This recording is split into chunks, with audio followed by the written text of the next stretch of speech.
My name's Emma. Jack and I have a son, Liam, who's 20 and off at college right now. We've been scrimping and saving for years to keep him there, cutting corners, skipping vacations, you name it, all so he could have a shot at something bigger. We live in the house my grandmother left us when she moved into a nursing home. It's large, comfy, but nothing fancy, just feels like home. Jack works at the local hardware store, and I manage the front desk at a doctor's office. We make do, living a no-frills kind of life, and that's just fine by us.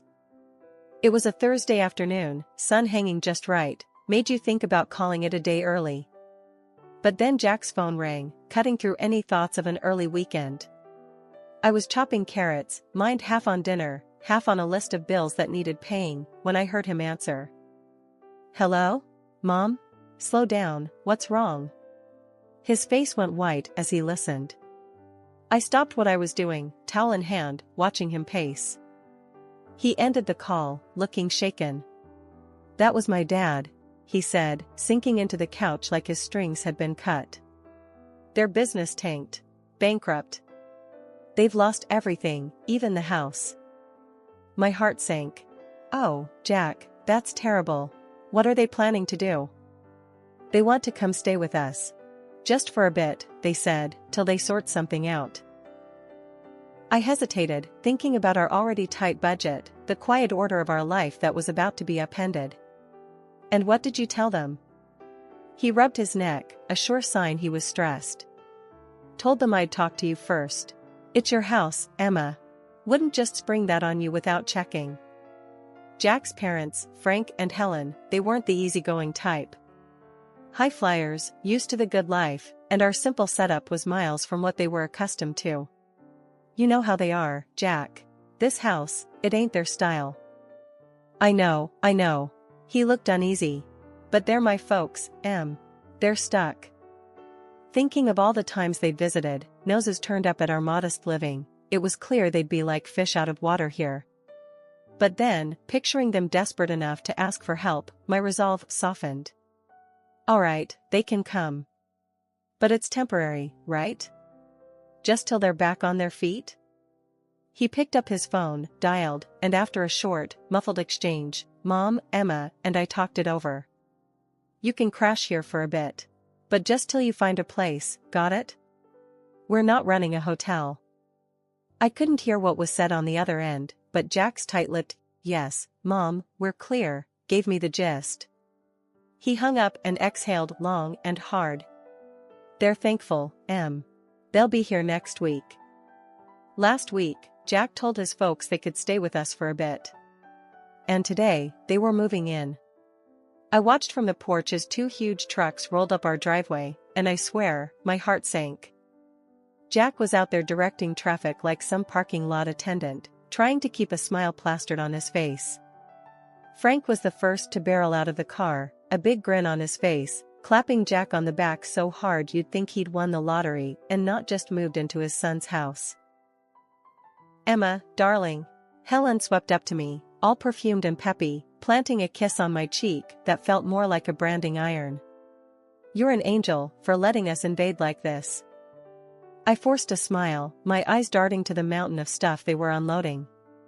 It's no problem, Helen. But, is this all of it? Oh, this is just the essentials.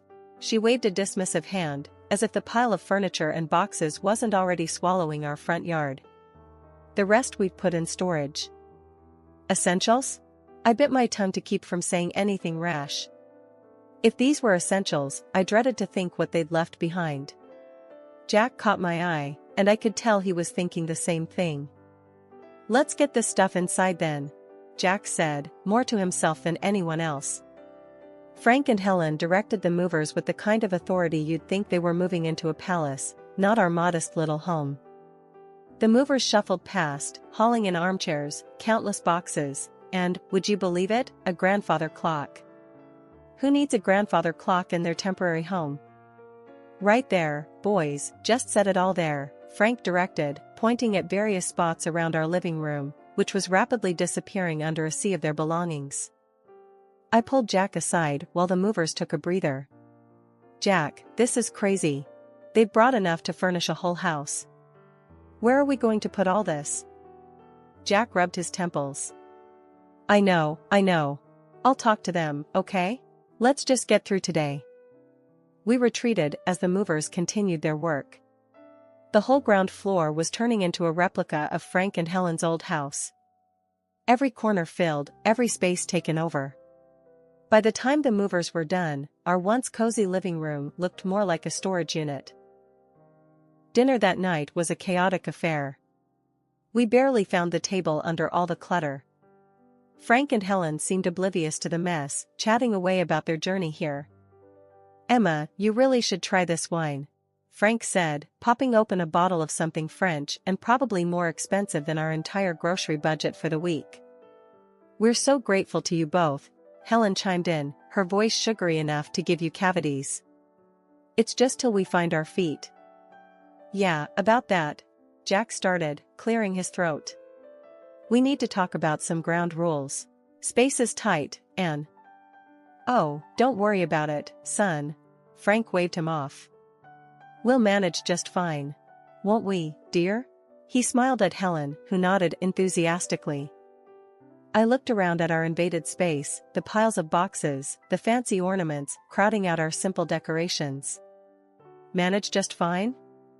I wasn't so sure about that. Living with Frank and Helen had been an adjustment, to put it mildly. A few days have passed since they moved in, and just when I thought we'd settled into some kind of routine, the kitchen became the new battleground. It was a Tuesday evening, and I was fixing dinner like usual. Something simple and hearty, spaghetti with a homemade tomato sauce. I was stirring the pot when Helen waltzed into the kitchen, her nose wrinkling as if she'd just walked into a barn. What's that smell? She asked, her tone dripping with disdain. It's dinner, I replied, keeping my voice as steady as I could manage. Spaghetti night. Spaghetti? She scoffed, peering over my shoulder. Where's the meat? The fresh herbs? This is what you feed us? Jack, hearing the commotion, wandered in, drying his hands on a dish towel. What's the problem? His mom turned to him with a look that could curdle milk. The problem, Jack, is that we're expected to eat this. She gestured at the bubbling pot as if it were a cauldron of poison. I took a deep breath, trying not to let her get to me. It's what we usually eat. We can't afford steaks and fancy meals every night. Jack stepped between us, his face set in hard lines. Mom, this is Emma's house, and this is what we eat. If you want something else, you're welcome to cook for yourselves. Oh, we will, Helen retorted, her eyes narrowing. And we expect you to provide the groceries we require. We're not used to living like this. I'd had enough. Look, I'm sorry you're used to different, but this is what we can manage. Our budget doesn't stretch to luxuries. Frank, who'd been silent up till then, chimed in, his voice booming.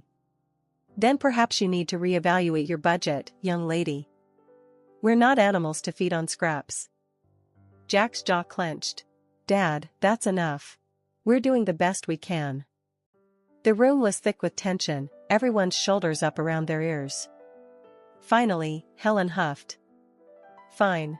Tomorrow, we'll give you a list of what we eat. You can make sure it's here.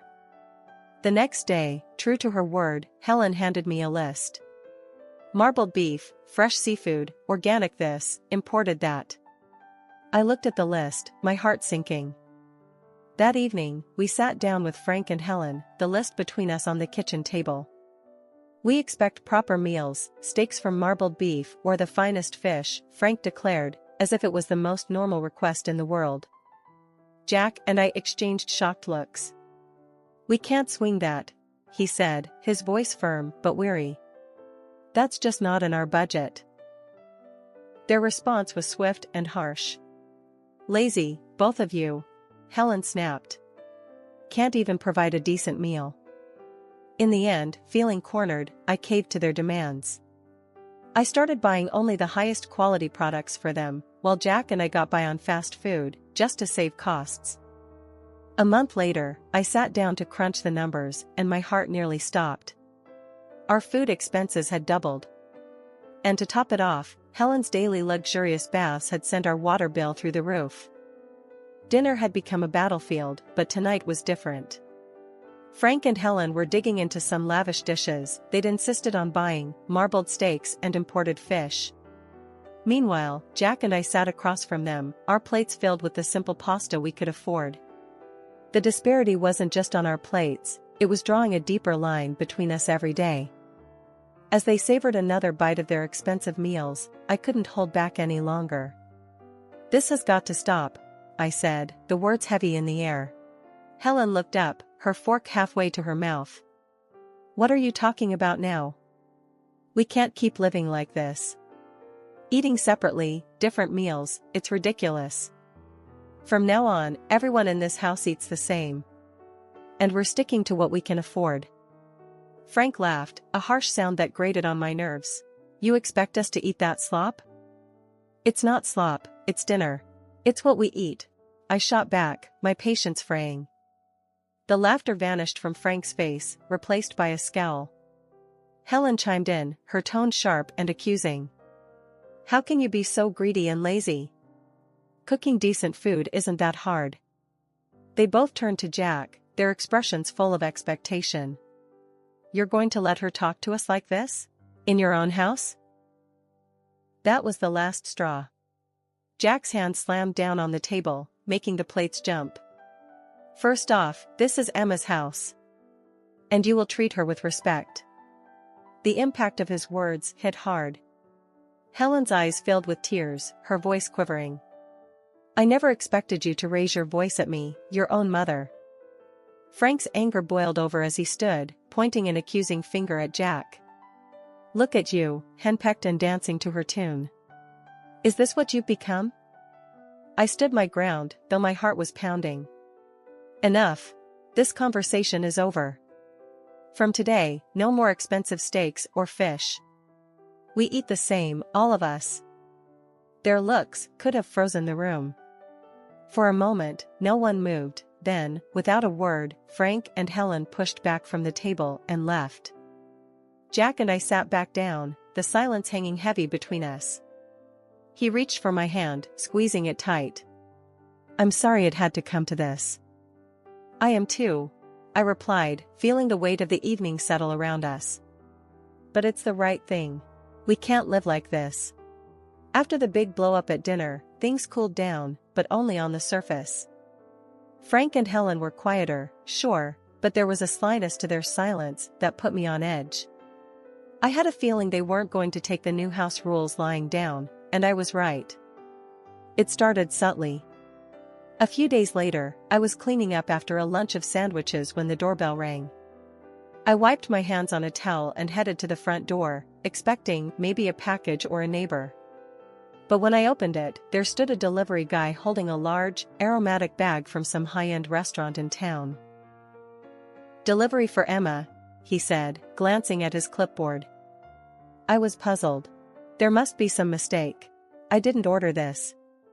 Just then, Helen appeared behind me, her smile a bit too wide. "Oh, I took the liberty of ordering for us. I thought we deserved a nice meal after all the recent discomfort." I frowned, taking the bag hesitantly. "Helen, we talked about this. We're cutting back on expenses." She shrugged, her eyes avoiding mine. "I thought it was on your tab, dear. My mistake." Jack walked in from the kitchen, overhearing us. "What's going on?" "Your mother decided we deserved an expensive lunch," I said, the weight of the bag in my hands suddenly feeling heavier. Jack's expression hardened. "Mom, we agreed, no more of this." Frank stepped into the hallway, his voice booming. "What's a little lunch going to hurt? You can't expect us to live like monks forever." I set the bag down on the entryway table, feeling the frustration bubble up. "It's not just lunch. It's every meal, every extra expense we can't afford. We told you, we're sticking to a budget." Helen's face turned cold. "Well, if you're going to make such a fuss over a simple meal, I suppose we won't bother next time." Jack pinched the bridge of his nose. "It's not just about the meal, it's about respecting the rules of the house. You can't keep going behind our backs. The conversation went in circles for a few more minutes until Frank and Helen retreated to their room, leaving the uneaten, expensive lunch on the table. Jack and I looked at each other, the unspoken agreement hanging between us that this couldn't go on.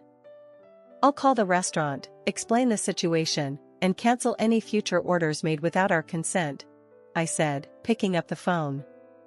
Jack nodded, his jaw set. I'll talk to them again. This sneaky stuff has to stop.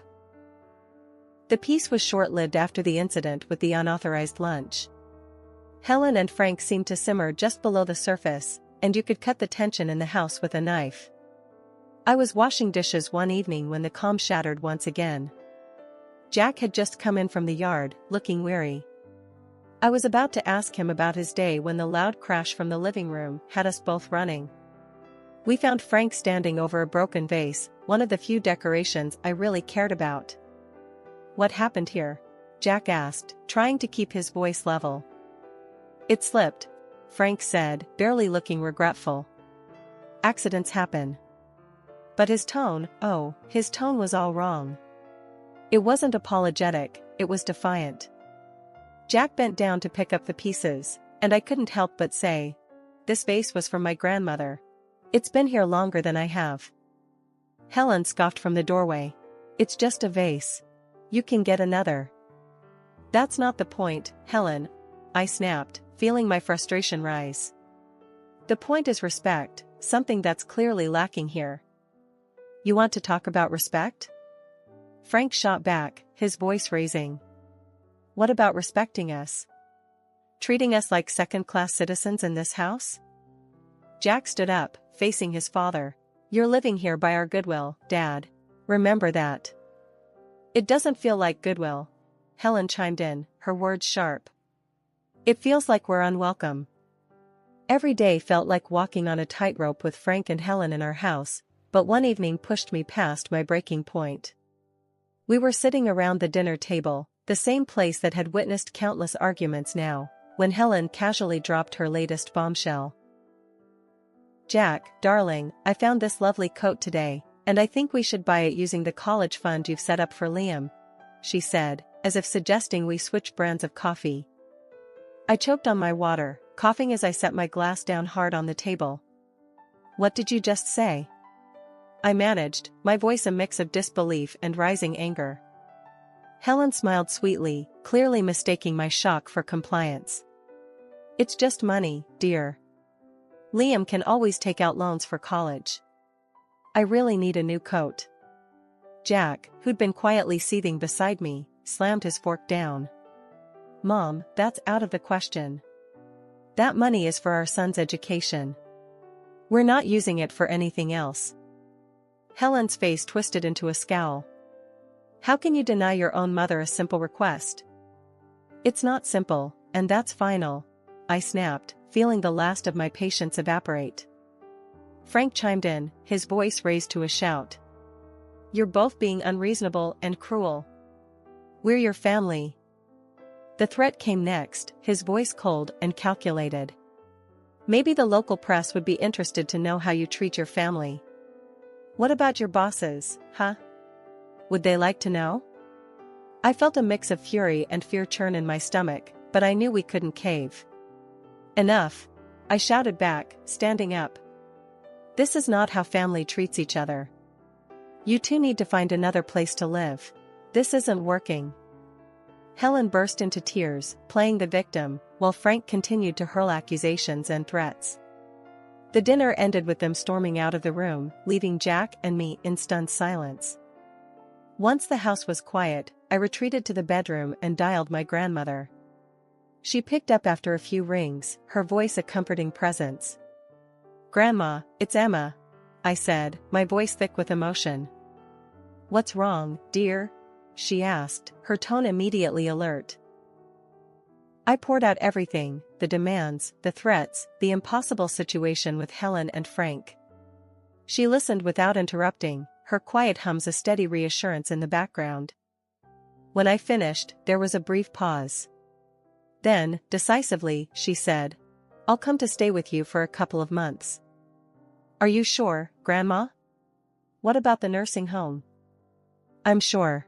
It sounds like you need me there, and I'm not one to sit by when my family is in trouble, she declared, her voice resolute. When Grandma arrived, it was like a gust of fresh air swept through the house. She might have been older and moved a little slower, but her spirit was as fiery as ever. Frank and Helen were visibly put off by her sudden presence, their discomfort clear as day. I'll be staying on the ground floor, Grandma declared firmly the moment she rolled through the door, her suitcase following behind her like a loyal companion. I expect some things will need to be moved. Frank tried to mask his irritation with a forced smile. Of course, we'll make you comfortable. Won't we, Helen? Helen nodded stiffly, her eyes darting around, probably calculating what they'd need to shift or hide away. I couldn't help but feel a surge of relief. Finally, someone was putting them in their place. As soon as the movers finished rearranging the furniture to make room for Grandma, she called a family meeting in the living room. Now, I've heard quite a bit from Emma about what's been going on here, and I'm not pleased, she began, her tone stern, cutting through any pretense of pleasantries. Frank opened his mouth to protest, but Grandma raised her hand, silencing him. I'm not done. This house is still mine, technically. And while I've allowed Emma and Jack to live here without rent, that doesn't extend to you too. The blood drained from Helen's face. You want us to pay rent? She sputtered. Yes, I do. $4,000 a month, Grandma stated flatly. That's outrageous, Frank exclaimed, standing up from his chair. We can't afford that. Well, considering the costs you've been racking up here, I'd say you can afford to cut back on your luxuries, Grandma shot back. But we're family, Helen tried, her voice quivering slightly. Family doesn't exploit each other, Grandma countered. Since you've been enjoying a lifestyle beyond your means on my granddaughter's dime, I think it's only fair. Frank and Helen were at a loss for words, exchanging glances as if looking for an out, but finding none. And one more thing, Grandma continued. If you think the rent is too high, you're welcome to find somewhere else to live. Or, if you decide to stay, you'll provide me with daily assistance. I need help getting around, meals prepared, and someone to ensure I'm taken care of. Helen's mouth opened and closed like a fish out of water, her earlier bravado evaporated completely. Frank, who had always prided himself on his independence, looked like he'd been punched in the gut. Think it over, Grandma finished, her voice softening just a tad. I'll need your answer by tomorrow morning. As they retreated to their room, presumably to discuss their limited options, Grandma turned to us, her expression softening. Don't you worry, kids. We'll sort this mess out. The morning after Grandma laid down her new house rules, it was like someone had flipped a switch in Frank and Helen. I walked into the kitchen to find them packing their things, a pile of boxes already forming at the door. We've decided to move out, Frank announced, not looking up from the box he was sealing. We found a small apartment. We'll take our things and go. Helen was quieter, busily stuffing things into bags, her movements sharp and quick. It's for the best, she muttered, almost to herself, but loud enough for me to hear. The rest of the morning was a blur of activity. Boxes and furniture moved out the door. Jack helped, more out of a sense of duty than anything else. By mid-afternoon, their part of the house was eerily empty, the echo of their departure hanging in the air. Once they'd driven off, Grandma, who'd been watching quietly from her chair, gave me a knowing look. Well, that's that then. They'll be all right, you know. Sometimes a little hardship is needed to bring people back to earth. We found out later that they'd sold most of their belongings to cover the rent and their other debts.